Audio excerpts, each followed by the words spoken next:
Et je suis maintenant avec Claudette Lauvensin, bonjour. Bonjour. Vous êtes la cofondatrice de Fempo. Alors, vous avez fait des études en politique publique. Qu'est-ce qui vous a amené des études en politique publique à l'entrepreneuriat et surtout aux culottes menstruelles? Oui, en effet, j'ai commencé mes études en politique publique et en économie, mais c'est plutôt mon parcours professionnel, je pense, qui m'a amené à Fempo. Donc, avant de commencer cette aventure, j'ai travaillé dans une entreprise au Canada qui s'appelle The Elizabeth Fry Society.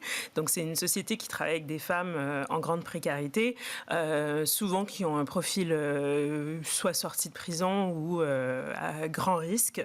Et en fait, tout l'enjeu, c'est vraiment toutes les problématiques de santé qui les entourent et leur famille. Donc, en venant en France, c'était vraiment pour poursuivre mes études en politique publique, mais avec une spé sur ce sujet-là. Et à travers ces études-là et aussi les rencontres que j'ai faites, je suis passée à travailler sur le projet Fempo. Mais pour moi, c'est vraiment le lien direct. C'est tous ces sujets de santé des femmes qui me suivent finalement depuis plus de 10 ans, qui m'ont mené à ça. Alors, vous vous êtes lancé en 2017. On était à l'époque, en 2017, on n'en parlait presque pas finalement. Ça a été très vite. Oui. Comment vous êtes perçue à ce moment-là? Parce que c'est pas facile de lancer. En plus, c'est quand même un sujet dont on ne parle pas beaucoup déjà en règle générale. Et en 2017, encore moins qu'en 2021. En effet. Nous, quand on a commencé à se poser des questions sur le sujet, c'était en effet 2016-2017. Comme j'ai dit, je suis arrivée en France en 2016 et avec ma cofondatrice, mais qui est aussi mon amie Fanny. En fait, moi, j'avais quand même vu beaucoup de différences, on va dire, par rapport à déjà les produits qui étaient proposés en supermarché, dans les rayons, etc. Et aussi la façon qu'on abordait le sujet, ne serait-ce que sur le côté des produits réutilisables versus, on va dire, les produits de grande consommation, jetables, etc. Et en discutant avec Fanny, je trouvais que quand même il y avait un delta entre ce que moi je vivais au Canada et ce qu'elle avait connu en 2008-2007 et ce que je voyais ici en France, notamment sur la composition des produits, le fait que les femmes aient accès à cette information et si elles n'y avaient pas accès, qu'elles comprenaient qu'il y avait quand même un risque vis-à-vis de tout ça. Donc oui, c'était très très peu abordé et c'est surtout en début 2017, je me souviens, il y avait beaucoup de bruit médiatique, quelques reportages, un documentaire en particulier qui a vraiment un peu éveillé les esprits sur en fait les protections hygiéniques, c'est quand même assez opaque en termes d'information. Et je pense aussi on est une génération qui demande et qui veut absolument savoir ce qui se passe. On fait attention, on mange bio, on fait attention à ce qu'on achète en termes de vêtements, la production. Et c'est un peu la prochaine frontière, c'est les protections hygiéniques, quoi. Donc, si je fais attention à ma santé, c'est tout à fait naturel que je veux en savoir un peu plus sur ce qui se passe concrètement dans cette partie intime. Donc, c'est vers ça qu'on s'est tendu et c'est la question qu'on s'est posée au tout début. Et de cette question-là, comme on a fait, on a posé un sondage, c'est tout simple, pour essayer de découvrir comment les femmes vivaient déjà leurs règles et aussi qu'est-ce qu'elles utilisaient. Et de là, on a découvert que plusieurs femmes n'étaient pas satisfaites et demandaient mieux. Et c'est un peu comme ça qu'on s'est lancé, quoi. Et vous avez lancé un sondage comme ça, et alors vous avez eu 3000 retours en 48 heures? Absolument. C'est dingue! Ouais, c'est le bon mot. Nous, on s'attendait à quelques centaines de réponses pour avoir un échantillon représentatif, finalement. Mais ces 3000 réponses, c'est en effet des femmes qui déjà voulaient qu'on leur pose la question, donc qui nous remerciaient d'avoir même posé la question, avoir ce sondage, et qui exprimait de façon assez claire que ce qui était proposé pour elle était souvent un compromis forcé, donc entre quelque chose qui est bien pour ma santé ou quelque chose qui est respectueux de la planète ou même quelque chose qui me convient, quoi, sur lequel je suis confortable. Donc ces femmes-là nous ont dit, mais très très fort, non, pas du tout. Qu'est-ce qu'on peut faire? Comment on peut améliorer tout ça? Donc vous lancez Fempo, qui est donc une marque de culottes menstruelles. Et comment vous avez conçu vos modèles? Quelles ont été vos priorités? Comment vous êtes allé chercher les tissus, les usines pour fabriquer? C'était très, on va dire, do it yourself. C'est littéralement ça.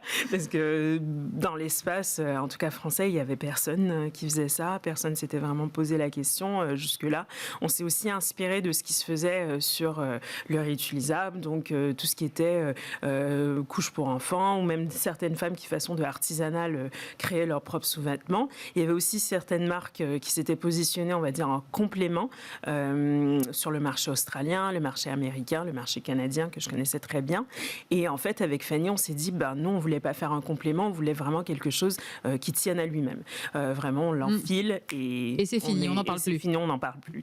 Et donc là, il y avait un petit travail à faire sur la recherche de matières absorbantes, quelque chose de respirant, comme j'ai dit, quelque chose qui était respectueux de notre corps, de notre flore vaginale. Aussi, essayer de trouver des matières qui étaient régionales, donc que ce soit en France, en Europe, etc. Donc, très franchement, c'est Google qui nous a aidés au tout début. Donc, on l'appelle un peu notre R&D en chef au tout début. Donc, faire des recherches, des forums. On a aussi à Paris le salon de la lingerie toutes les années. Donc, on a eu la chance d'y aller cette première année et échanger directement avec les fournisseurs, voir ce qui était disponible. Et après ça, c'était un peu, comme j'ai dit, du DIY. Donc, prend un petit morceau de tissu, on l'enfile, on voit, on fait des tests nous-mêmes. On a aussi très rapidement eu la chance de faire quelques prototypes qu'on a fait tester par des femmes qu'on ne connaissait pas pour qu'elles nous donnent des retours honnête, mais assez rapidement on a réussi à trouver quelque chose qui fonctionnait et qui correspondait à tous nos critères, et de là on s'est lancé. Et à tel point que vous avez eu 50 000 commandes la première année? Oui. Et comment vous avez géré ça? Vous faisiez les colis vous-même? Oui, les colis, les courriers, on était et à la logistique, au service client, sur les réseaux. C'est ça, toute l'aventure entrepreneuriale, c'est vraiment tout faire au début. Et donc oui, en effet, 50 000 clients cette première année. Maintenant, avec un peu de recul, je le décris vraiment comme l'année, comme quoi un tracteur m'est passé dessus en un an. Mais c'était vraiment... C'était une super expérience parce que justement, on voyait un changement concret dans la vie des femmes avec qui on échangeait, qui nous disaient franchement, vous allez changer ma vie, vous allez changer la façon que je vis mes règles. J'ai presque pas l'impression de les avoir, tellement j'ai pu à me poser de questions finalement, à me dire où est le point d'eau, il faut que je me change toutes les 2 heures. En fait, c'était donner, on va dire... quelque chose de plus flexible, de plus libre et qui nous ressemblait finalement. Et vous avez été, on le disait, hyper précurseur sur le sujet, mais moi j'ai l'impression que là, depuis un an et demi, 2 ans, c'est devenu ultra concurrentiel. Concurrentiel, oui, mais aussi, je suis assez contente du nombre de personnes qui maintenant prennent la parole. Ne serait-ce, oui, il y a le produit physique que de plus en plus de personnes s'y mettent, parce que comme j'ai dit, concrètement, on est sur quelque chose qui est assez simple. Ni Fanny ni moi avons... Et puis pas moche non plus, enfin, je le dis au passage, voilà. Merci. Mais dans le sens, on va être honnête, c'est un sous-vêtement, quoi. C'est un sous-vêtement avec des matières. Il faut juste trouver la bonne combinaison, trouver les bonnes matières, les bons partenaires. Mais l'aspect R&D n'est pas très compliqué, donc la barrière à l'entrée est faible. Ouais. Mais sinon, moi, ce qui me rend très contente, c'est en fait tout ce qui se passe autour de la culotte menstruelle, donc la prise de parole, le fait qu'il y a de plus en plus de comptes, que ça soit sur les réseaux sociaux ou même des médias qui en parlent. Par exemple, il y a quelques années, la journée mondiale de l'hygiène menstruelle, c'était vraiment une date que personne ne reconnaissait. Non. Et maintenant, des médias nationaux en parlent. Et aussi, ça permet d'avoir une génération qui, elle, va commencer à avoir ses règles maintenant, qui, en tout cas, j'espère, aura des problématiques différentes que nous, on a pu avoir il y a quelques années. Parce que l'information est maintenant de plus en plus présente. Non pas qu'elle était cachée avant, mais elle était peu discutée, échangée. Et là, aujourd'hui, clairement, les femmes sont beaucoup plus à l'aise à en parler. Il y a encore un chemin à faire, mais je crois qu'en 3 ans et demi, on a quand même très, très bien avancé et je suis assez contente, quoi.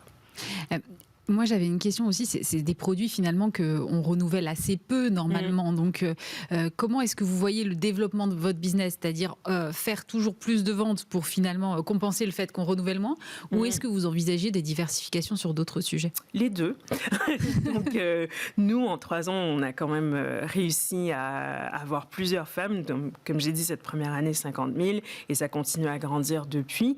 Mais bon, on a quand même une infinie minorité de la population qui utilise notre produit, même si... Déjà, il n'y a que même pas 50% qui est concerné. Oui, donc je crois qu'on est à une fraction de ce 50%, Exactement. Donc il y a encore un petit chemin à faire.